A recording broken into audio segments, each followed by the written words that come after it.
Thursday's top-ranked boxing card offered significantly more competitive fights than Tuesday's return to action in Las Vegas. With the exception of a first-round KO, all of the fights were packed with action, front to back. That was even in the case with the main event until it was halted as a result of numerous low blows. There was a lot to be gleaned from the action, which could have implications on the top tens in several different divisions. Steve Kim and Cameron Wolfe break down the biggest questions that Thursday night's show generated. Kim Magdaleno is ranked number 1 by the WBC, whose title is held by Gary Russell Jr., and number 4 by the WBO, which has the talented Shakur Stevenson as its belt holder. So one way or another, he's getting a title shot. Magdaleno will either become Russell's mandatory, or if Stevenson decides to cement his move up to 130, Magdaleno could conceivably be moved into a shot at a vacant title relatively quickly. Magdaleno did not have a great night against Yenifel Vicente. Though he flashed some of his skills, he was on his heels for much of the bout. He was looking for counter-punching opportunities, which led to 2 knockdowns, but too many other times he seemed content to make Vicente miss, and then get into a clinch. Russell's style is much different than what Magdaleno faced Thursday. Magdaleno will need a much more aggressive strategy if he hopes to defeat the talented southpaw from Washington, D.C. Wolfe, yes, he deserves a title shot. It's a shame that Vicente's dirty tactics, 4 low blows, took some of the focus off of Magdaleno. His 2 knockdowns of Vicente were pretty displays of boxing, and he's now on a 3-fight win streak following his first pro loss to Isaac Dogbo 2 years ago. Magdaleno has to learn how to handle bully opponents and finish lesser competition, but he was already the WBC's number 1 contender and the WBO's number 4 contender. He did nothing to hurt that Thursday. Magdaleno called out Russell after the fight, and let's give him what he asked for in his next bout. I'm not sure Magdaleno can win that fight, but he belongs in the ring with Russell in what could be a fun matchup of southpaws with compatible styles. If not Russell, I'd like to see Magdaleno try to avenge his only loss against Dogbo. That was a fun fight and maybe Magdaleno has learned enough to get some revenge. It wouldn't be a good idea for him to target Stevenson, though. Kim, what Lopez showed is that he's a good, young prospect. He got all he could handle from the determined Louis Coria, who understood that neither could afford another loss so early in their careers without consequence. But while Lopez gutted out a tough 10-round majority decision, he paid a heavy price, as both of his eyes were bruised and swollen. This was the type of honest-to-goodness fight that we unfortunately don't see enough of in modern-day boxing, 2 guys who have talent, and have already lost, matched against each other instead of building up their records with empty calories. In this instance, regardless of the result, both Lopez and Coria gained something. Coria showed he is still very serviceable and makes for good TV. He earned more assignments off of this effort Thursday. As for Lopez, he admitted himself that he made mistakes tactically, and that he's still just 24 years old with only 16 bouts under his belt. It looks as if Lopez will consistently be involved in entertaining fights, but he's not a great puncher and you wonder if he's slick enough to make up for it at the upper levels of the featherweight division. Wolfe, not quite yet. It was a very entertaining fight against a resilient Coria, who exposed a bunch of defensive holes in Lopez's game, shown by Lopez's 2 swollen eyes at the end of the fight. Lopez looked better in the Oscar Valdez loss in November than he did Thursday. The close win over Coria will make Lopez better, but he needs to improve at creating distance to use his strengths as a boxer more consistently. He let Coria make it his fight too easily at times, and that will get him beat against top-tier fighters.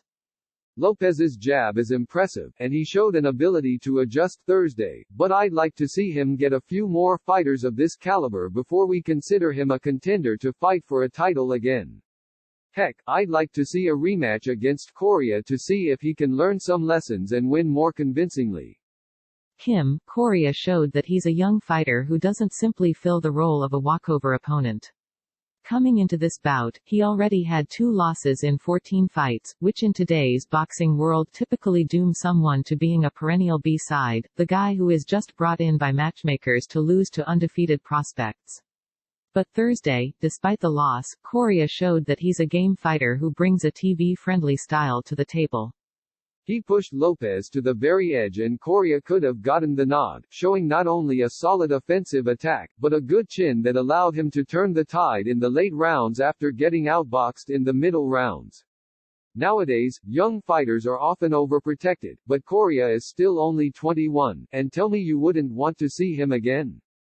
Wolf, Correa definitely earned another shot on a big platform against Lopez. You could even make the argument that he won the fight, or at least a draw, and I wouldn't argue with you. His style will definitely appeal to fans and matchmakers who want entertaining fights, and that could earn Correa another big opportunity, even if it's against a superior opponent. Correa's game is more brawler than boxer, shown by his lack of throwing a jab and defending against one. But like Lopez did in his loss to Valdez, Correa earned some fans despite the defeat. I'd like to see him on another one of these top-ranked cards this summer. Kim, Gabriel Muratalla improved to 3-0, 3 KOs by stopping Fernando Robles in the first round. Muratalla was breaking down Robles quickly with a consistent body attack, and then it was an overhand right that sent Robles down. The fight was then waved off quickly. Now, who knows where Muratalla goes from here, but the point here is that when you have this type of platform that you otherwise wouldn't have, it's imperative that you leave an impression on the audience. Yes, a win is a win, but how you win, in this sport, certainly matters more than most others. Muratalla, who is a teacher, has an interesting backstory and on this night, at the very least had you a bit curious about his future in the ring. Wolf, I'll go a little bit off path here and select a loser, Correa. A heavy underdog coming into the fight, Correa was neck and neck with Lopez in what was clearly the fight of the night. Correa made himself some future money in the loss with his tenacity and effort. His skill set is a bit limited, but he doubled down on his brawler style against a well-respected Lopez. I can picture fans yelling in excitement if they were watching that fight live. I came in expecting a Lopez knockout and left wanting to see a rematch. Kim, it's always fun when you see a round with each fighter hitting the deck, and that's precisely what happened with Eric Mondragon and Mike Sanchez trading knockdowns in the first round. First, it was Sanchez landing an uppercut from his southpaw stance to the incoming Mondragon. Not too long afterward, Mondragon returned the favor as he sent Sanchez to the canvas with a short chopping right hand. What could have been for Sanchez a 10-8 round, which are huge in 4-round fights, instead became a 10-10 round.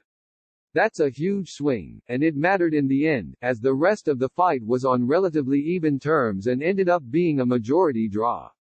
Wolf, it was a strong card in terms of matchmaking, with the entertaining Lopez-Correa bout and a first-round double knockdown, but how often do you see a 3-point deduction round and 4 penalized low blows leading to a disqualification on national TV?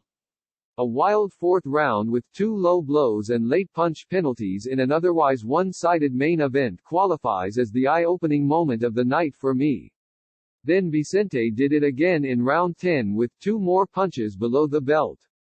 Vicente dirtied up the fight with his low blows, creating a lot of tension, and it appeared to affect Magdaleno, who looked to be headed for a knockout victory before what happened in the fourth. Vicente's dirty tactics might have saved him from being a highlight on Magdaleno's resume, but it should cost him any chance to fight on a big stage again. It changed the conversation around what was a good, clean card.